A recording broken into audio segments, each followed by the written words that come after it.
தேர்தல் காலத்தில் விவாதங்கள் அல்லது தர்க்கங்கள் நடைபெற்றிருக்கலாம். அதன் போது கருத்து பரிமாற்றங்கள் இருபக்கமும் நடைபெற்றிருக்கலாம். ஆனால் இப்போது தேர்தல் முடிந்துவிட்டது. சபைகளை அமைக்க வேண்டிய தேவை இருக்கின்றது. அவர்களுக்கும் ஆட்சி அமைப்பதற்கு தமிழ் பிரதிநிதித்துவம் தேவைப்படுகின்றது. எங்களுக்கும் சில சபைகளில் ஆட்சி அமைப்பதற்கு அவர்களுடைய தேவை. இதனை ஒரு வாதப் பொருளாக மாற்றாமல் இந்த சபைகளை அமைப்பதற்கு நாங்கள் முன்வர வேண்டும், அதனை செய்ய வேண்டும் என்று பகிரங்கமாக ஒரு வேண்டுகோளை விடுக்கின்றேன். தயவு செய்து கடந்த காலத்தில் சில வேளைகளில் வேட்பாளர் தெரிவுகளில் சற்று தவறுகள் இடம்பெற்றிருந்தால் அவற்றை நாங்கள் எதிர்காலத்தில் சரி செய்து கொள்ள வேண்டும். அந்த அடிப்படையில் பார்க்கின்ற போது தமிழ் தேசிய உணர்வுள்ளவர்கள் சற்று விலகி இருந்தாலும் உங்களுடைய தாய் கட்சியான தமிழரசு கட்சியோடு இணைந்து ஆட்சி அமைப்பதற்கு ஒத்துழைக்க வேண்டும் என்பதை சபைகளை அமைக்கின்ற செயற்பாடுகள் நடைபெற்றுக் கொண்டிருக்கின்றன. இந்த இடத்தில் எல்லோருக்கும் தெரியும், அறிமுகம் செய்யப்பட்டிருக்கின்ற பிரதித்துவ முறை என்பது ஒரு சிக்கலான பிரதித்துவ முறை. இதனூடாக வட்டாரத்தில் வெற்றி பெற்ற உறுப்பினர்கள், பட்டியல் மூலமாக வெற்றி பெற்ற உறுப்பினர்கள், இன்னும் ஒன்றாக காணப்படுவது தொங்கு நிலை ஆசனங்கள் பெற்றவர்கள் என்று 3 வகையான உறுப்பினர்கள் பெரும்பாலும் பல சபைகளில் இடம்பெற்றிருக்கின்றார்கள்.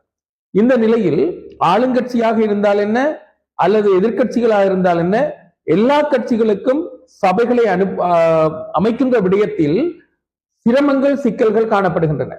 எனவே மட்டக்களப்பை பொறுத்தமட்டில் தமிழரசு கட்சியை பொறுத்த அளவில் கணிசமான ஆசனங்களை கைப்பற்றி இருக்கின்றது.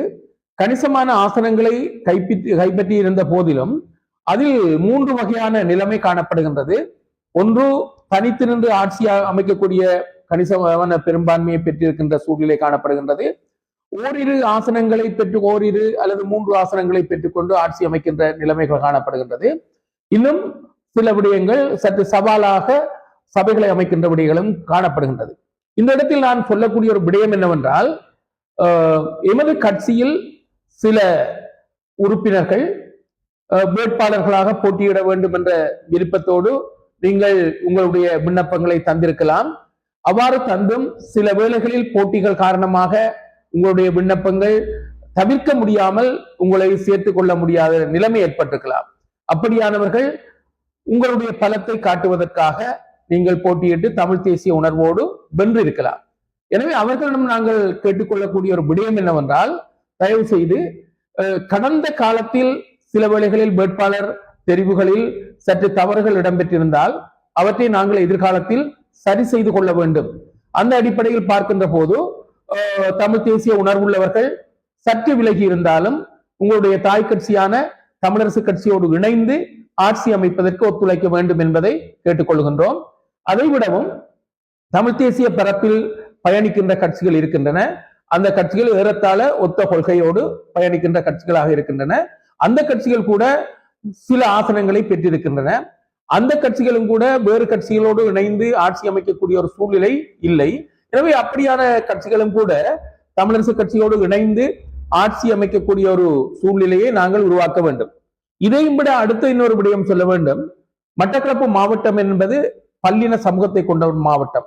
அதாவது தமிழர்கள், முஸ்லிம்கள் வாழுகின்ற ஒரு மாவட்டமாக இருக்கின்றன.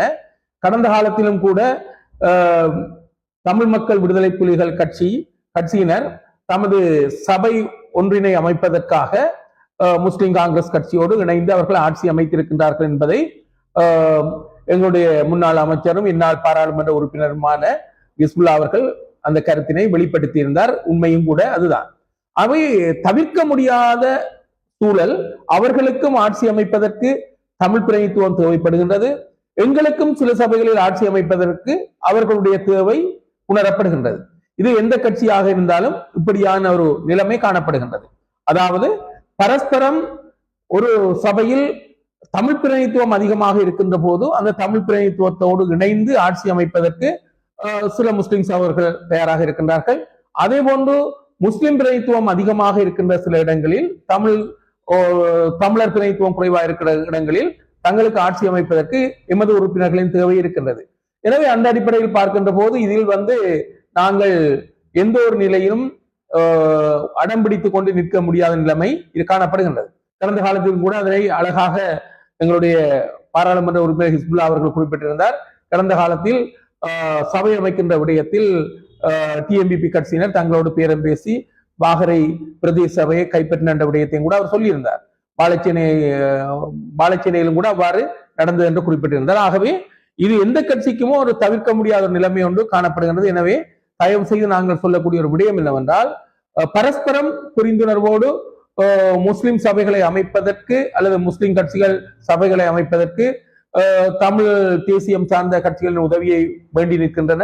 அதே போன்று தமிழ் தேசிய கட்சிகள் ஆட்சி அமைப்பதற்கு முஸ்லிம் உறுப்பினர்கள் ஒரு சிலரின் ஆதரவை வேண்டி நிற்கின்றபடியால் இவற்றையெல்லாம் விமர்சித்து பெரிதாக்க வேண்டிய ஒரு நிலைமை இல்லை. எனவே தமிழ் தேசிய பரப்பில் இருக்கின்ற கட்சிகளும் ஒன்றாக இணைந்து ஆட்சி அமைக்கலாம். அதே போன்று பரஸ்பர ஒத்துழைப்பை வழங்கக்கூடிய விதத்தில் தமிழ் பேசுகின்ற கட்சிகள் என்ற அடிப்படையிலும் இணையக்கூடிய வாய்ப்பு இருக்கிறது. எனவே இவற்றை செய்து கொள்ள வேண்டும்.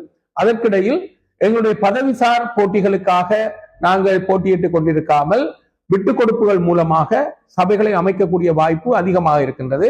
அந்த வகையில் பார்த்தால் மட்டக்களப்பு மாவட்டத்தில் 3 சபைகளை முஸ்லிம் கட்சிகள் அல்லது முஸ்லிம் சகோதரர்கள் அமைப்பதற்கு வாய்ப்பு இருக்கின்றது.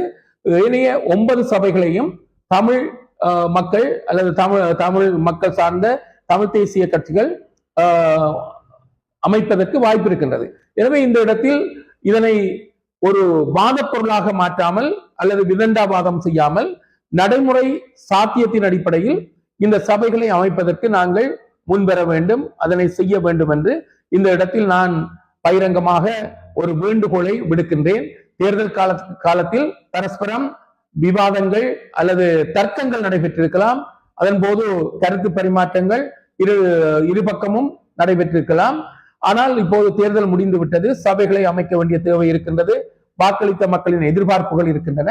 எனவே இந்த சபைகளை அமைக்கின்ற விடயத்தில் பரஸ்பர விட்டுக் கொடுப்போடு இந்த சபைகளை அமைப்பதற்கு முன்வர வேண்டும்.